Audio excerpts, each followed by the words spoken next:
जय हिंद दोस्तों, आप सभी का स्वागत है एपीएम ऑनलाइन क्लासेस में। आज मैं बात करूंगा कंप्यूटर की। तो कंप्यूटर में आज हम बेसिक से स्टार्ट करेंगे। तो बेसिक की हम स्टार्ट करते हैं। तो चलिए देखिएगा सभी लोग कि कंप्यूटर, बात करते हैं कंप्यूटर की।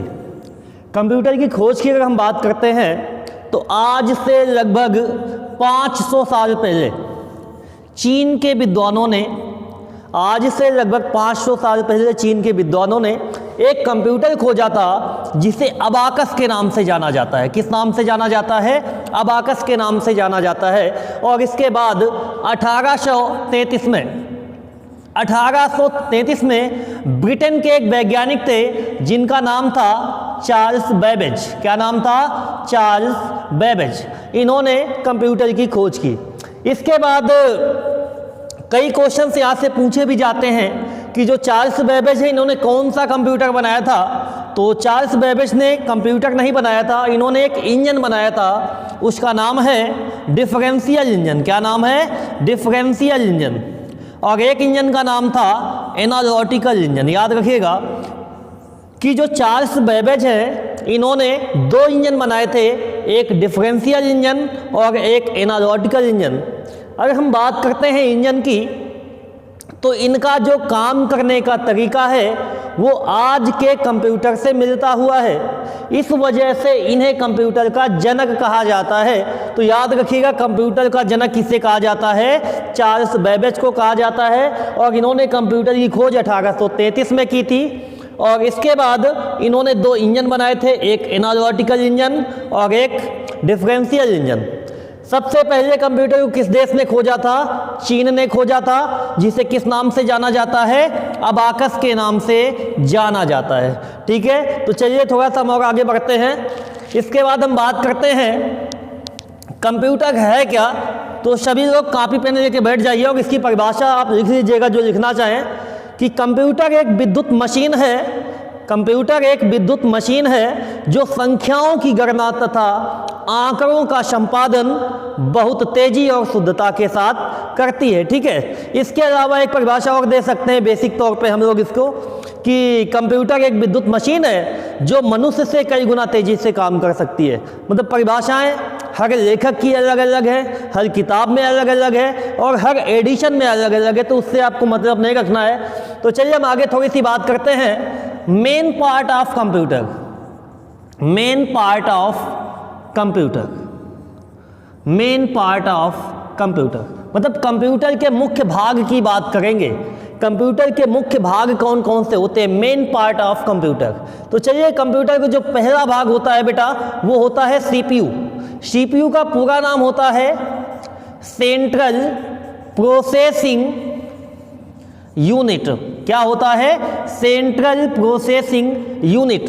देखिए सबसे महत्वपूर्ण भाग कंप्यूटर का यही होता है, इसे हम कंप्यूटर का ब्रेन कहते हैं या सीधी सी बात हम कंप्यूटर का दिमाग कह सकते हैं। तो कंप्यूटर का दिमाग किसे कहते हैं? सीपीयू को कहते हैं। सीपीयू का पूरा नाम होता है सेंट्रल प्रोसेसिंग यूनिट। और हम इसकी बात करें तो इसको हिंदी में बोल सकते हैं केंद्रीय संसाधन इकाई। ठीक है, दूसरा बात करते हैं सीपीयू के बाद माउस, कीबोर्ड,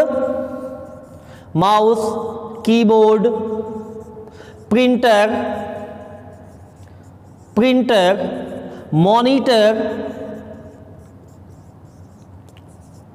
यूपीएस और स्कैनर। ये कंप्यूटर के मुख्य भाग होते हैं, मेन कंपोनेंट ऑफ कंप्यूटर या मेन पार्ट ऑफ कंप्यूटर। अब हम बात करते हैं सीपीयू की। सीपीयू होता है सेंट्रल प्रोसेसिंग यूनिट, माउस होता है, कीबोर्ड होता है, प्रिंटर होता है, मॉनिटर होता है, यूपीएस होता है, स्कैनर होता है। तो हम बात करते हैं यूपीएस की। शायद यूपीएस के बारे में आप नहीं जानते होंगे। तो यूपीएस का फुल फॉर्म होता है यूनिट पावर सप्लाई। क्या होता है? Unit power supply.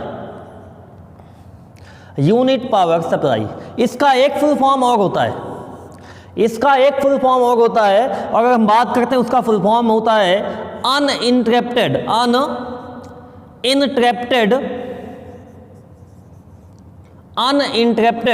Power supply. क्या नाम होता है? Uninterrupted power supply. ये दूसरा फुल फॉर्म होता है।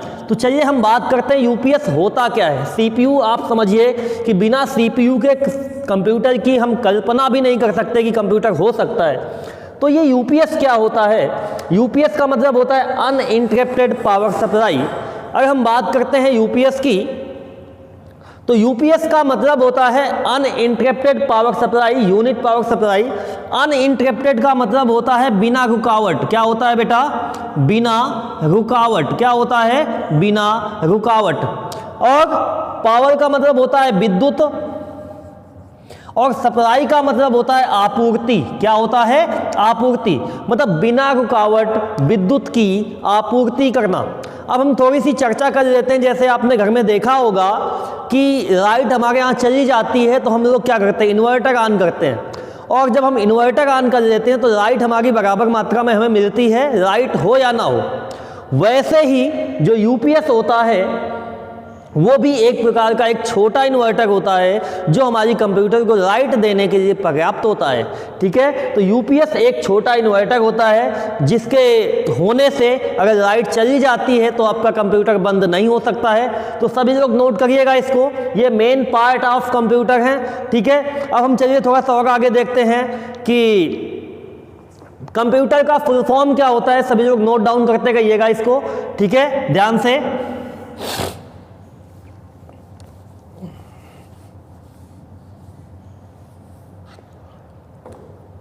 अब हम बात करते हैं फुल फॉर्म ऑफ कंप्यूटर।